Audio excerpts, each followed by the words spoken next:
Amém?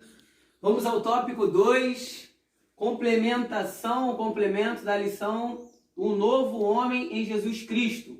Primeiro tópico, nós acabamos de falar sobre o nascimento do novo homem. Tópico 2, a justificação do novo homem. Tá? Estamos tratando um assunto bastante importante sobre a regeneração, tá? Em Cristo Jesus. Regeneração, como eu havia dito no tópico 1, é o novo nascimento, tá? É o milagre que se dá na vida de quem aceita Jesus Cristo, tornando-o participante da vida e da natureza divina. Através da regeneração, o homem passa a desfrutar de uma nova realidade espiritual, tá? É um novo nascimento. De fato, o nascimento de um homem é um novo nascimento, que é o tópico 1. Vamos entrar agora no tópico 2 e vai falar também sobre o novo nascimento, tá? No original, a palavra novo nascimento é palaginésia, tá? Formada da expressão palim, novamente, que quer dizer novamente, e gênesis, que quer dizer começo, início, nascimento, tá?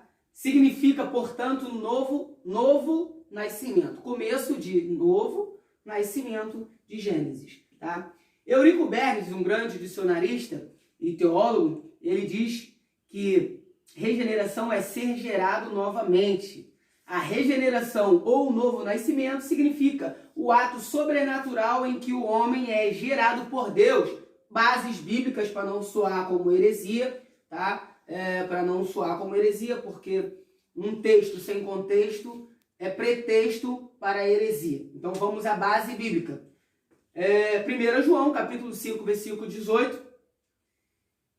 João, capítulo 1, versículo 12. E 2 Pedro, capítulo de número 1, versículo 4. Estamos estudando hoje, agora nesta aula, a justificação do novo homem. Tópico 2. Tá? Diz assim: o novo homem nasce através da fé em Cristo. Num contexto de injustiça e pecado, por isso, precisa de um novo status diante do tribunal de Deus. A justificação pela fé. Tópico 1 do tópico 2. A inutilidade da justiça humana. Ou seja, a justiça humana é inútil concernente ao que tange o reino espiritual. Nossas obras, ainda que boas, tá? Atentem para este tema, este tópico, porque existem outras linhas de raciocínios que fazem com que algumas pessoas se deixem levar porque são boas. Eu não fumo, não bebo, não roubo, não xingo, pratico boas ações, sou melhor do que muitos crentes por aí. Eu, Fábio, já ouvi isso da boca de muitas pessoas. Deixe-me dizer uma coisa, não basta, isto não salva. É bem verdade que tem muitos crentes que vivem como ímpios. Esses são o joio no meio do trigo. Aí é com Deus, não cabe a mim julgar. Porém, aqueles que não aceitou a Jesus Cristo como único e suficiente salvador da sua vida, ainda que peguem o velhinho no sinal, no semáforo e atravesse ele, vamos senhora, eu te ajudo. Não quer dizer que ele está salvo. Ainda que faça boas ações num período difícil de pandemia como estamos vivendo, 2, cesta básica, legal, ótimo, muito bom. Isso são as obras. Isso vai refletir no futuro concernente ao seu galardão se ele for salvo. Galardão é galardão, salvação é salvação. A salvação é pela fé. Não vem de vós. É dom de Deus. Nós não somos dignos, tá? Não somos dignos. Mas uma vez que cremos, Deus enviou o seu Filho para que todos, aquele que nele crê, não pereça, mas tenha vida eterna. Textual da nossa Assembleia de Deus, tá? A inutilidade da justiça humana. Nossas obras, ainda que boas e aparentemente meritórias, tá? Meritórias, né? Ele merece méritos por isso. Não nos salvam. Que isso esteja intrínseco na mente de quem está me ouvindo nesta manhã. Nem nos justificam diante de Deus. tá? Ainda que sejam boas as nossas obras, tá?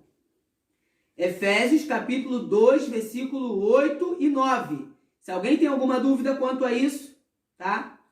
Nem a fé é sem as obras, e nem as obras é sem a fé, segundo escreveu Tiago e Pedro. Havia um atrito entre Tiago e Pedro concernente a isso, porque Tiago fala muito de obras, Pedro fala muito de fé. Então entendam, a fé em Cristo Jesus é quem te salva. As obras é muitíssimo importante. É através da fé que você pratica as obras. Não adianta as obras sem fé. Porque sem fé é impossível agradar a Deus. É claro, a Bíblia é simples, é fácil de se compreender. Aliás, são elas consideradas trapos de imundícia, obras sem fé, para aqueles que acham que as obras salvam, tá? Isaías, capítulo de número 64, versículo 6, é a base do trapos de imundícia. Só existe um meio de obtermos a salvação, é de nos justificarmos perante o justo juiz, tá? Nosso Deus.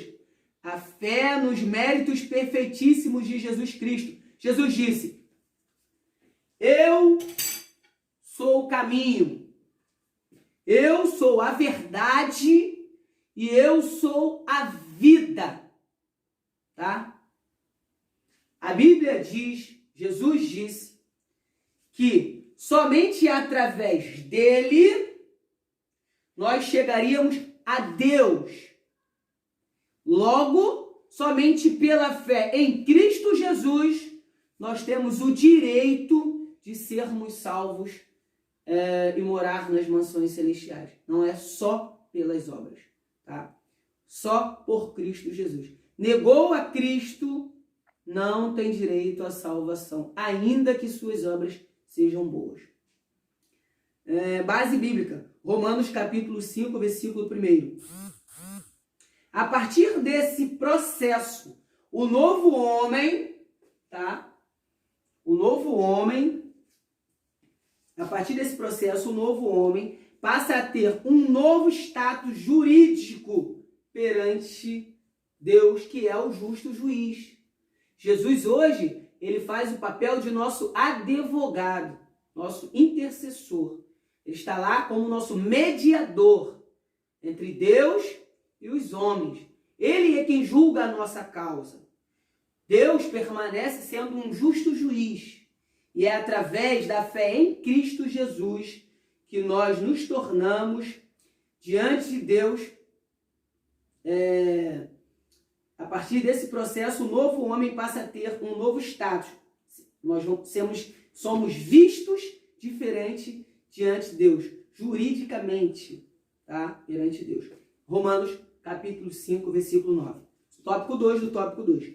A maravilhosa doutrina da justificação. Não posso explanar tudo que leio, não tenho tempo. Depois o vídeo fica lento para carregar, tá? Vamos correr e os irmãos me ajudem aí, tirando suas dúvidas na sua casa, fazendo perguntas no grupo. Estarei até o meio-dia à disposição dos irmãos hoje. A maravilhosa doutrina da justificação. Ao pecador que pela fé recebe a Jesus, Deus lhe concede mais que um mero perdão, e muito mais que uma anistia. Concede-lhe o status de justo, pois a justiça de Cristo muda por completo a situação jurídica do réu. Tá?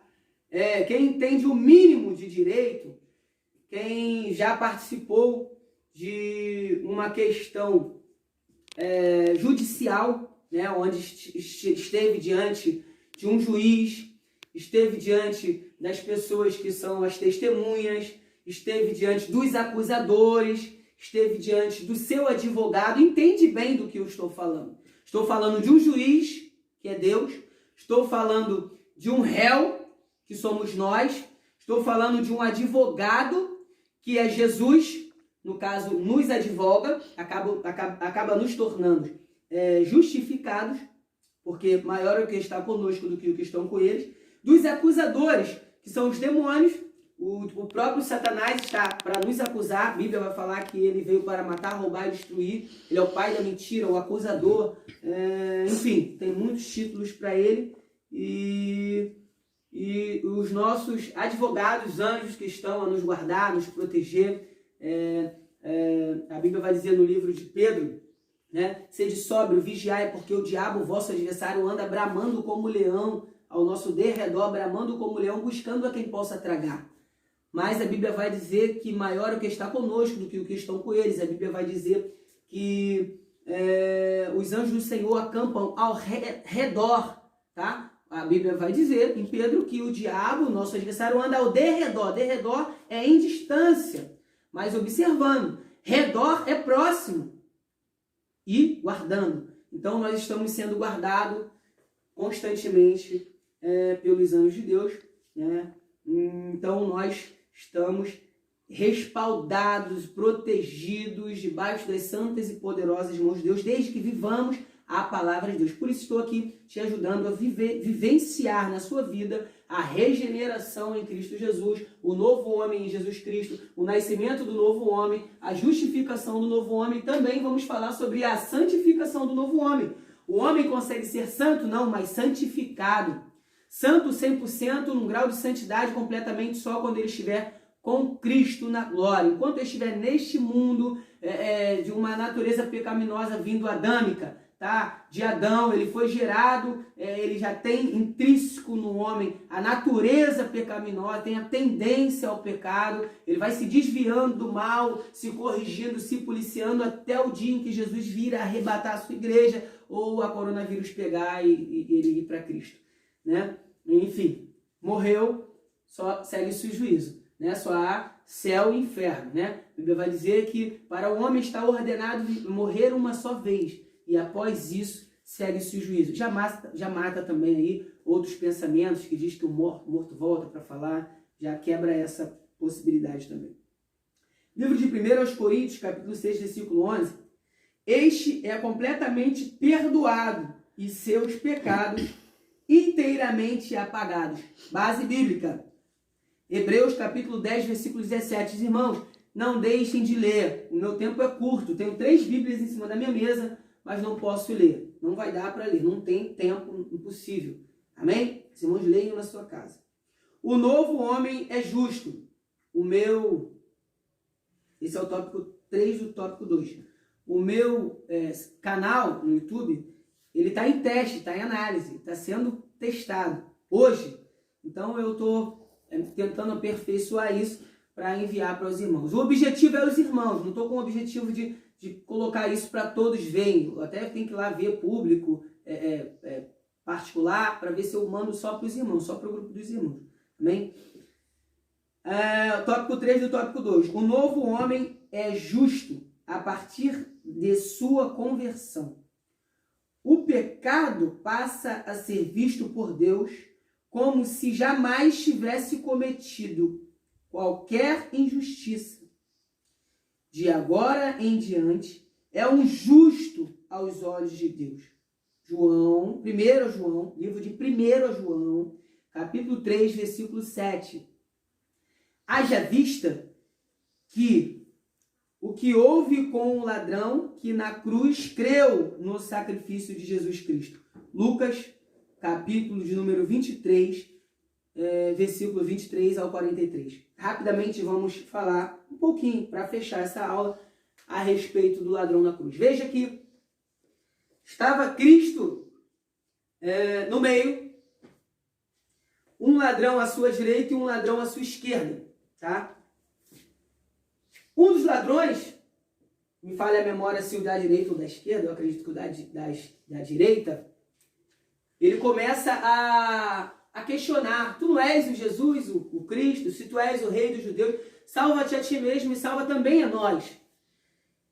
E penso eu, é uma exegese bíblica, um pensamento humano inserido num contexto bíblico, isso é uma exegese, que o inimigo, o diabo de alguma forma, né, ele usa os lábios daquele homem para procurar ainda nos últimos momentos, no cumprimento do dever de Cristo na cruz do Calvário, tentar fazer com que de alguma forma ele fosse afligido como você no momento de crise e procurar ajuda e alguém o criticar e dizer que você está passando por aquilo que você errou, né?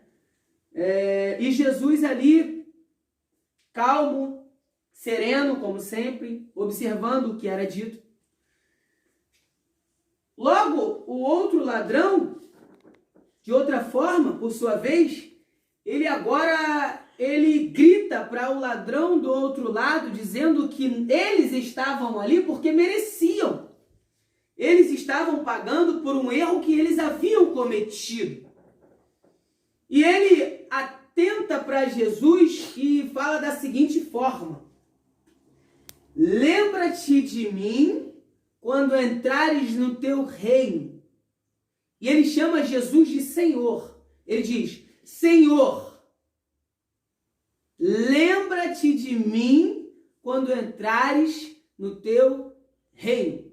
Observe que só tem um reino quem é rei. Eu não posso dizer que você é rei se você não tem um reino. Quando o ladrão na cruz olha para Jesus e diz Senhor, ele está colocando Cristo como seu Senhor. Eu não chamo alguém de Senhor se não for o meu Senhor.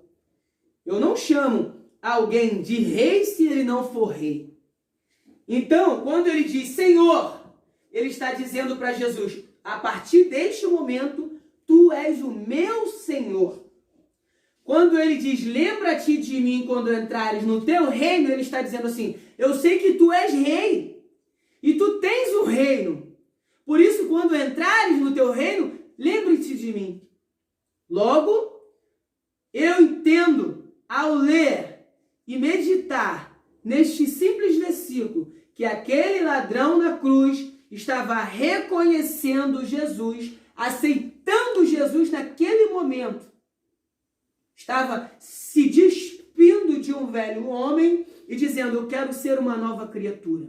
Eu quero fazer parte do seu reino. Eu quero ser um dos seus discípulos. Ainda que eu não tivesse tido tempo, ou não tivesse dado ouvido ainda lá atrás, os discípulos que pregavam o teu evangelho até a ti. Mas hoje eu estou reconhecendo que tu és rei, porque nós pecamos e merecemos que estamos padecendo. Mas tu não pecaste e ainda intercede por eles. Tu só pode ser um rei. Tu só pode ser o Filho de Deus.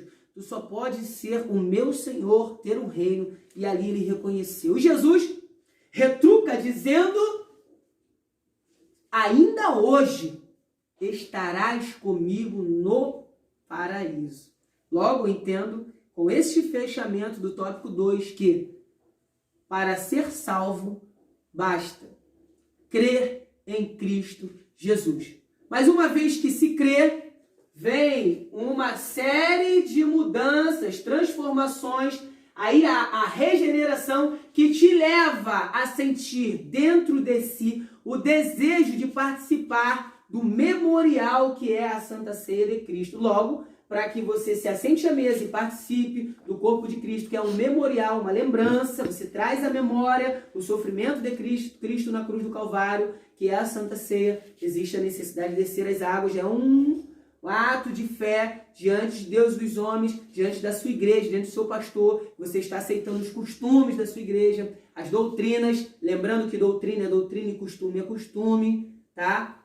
Totalmente separado uma coisa da outra, e que fazendo-se uma junção te leva à santificação do novo homem, e disto nós vamos falar no próximo tópico. Deus abençoe a todos e até o tópico 3.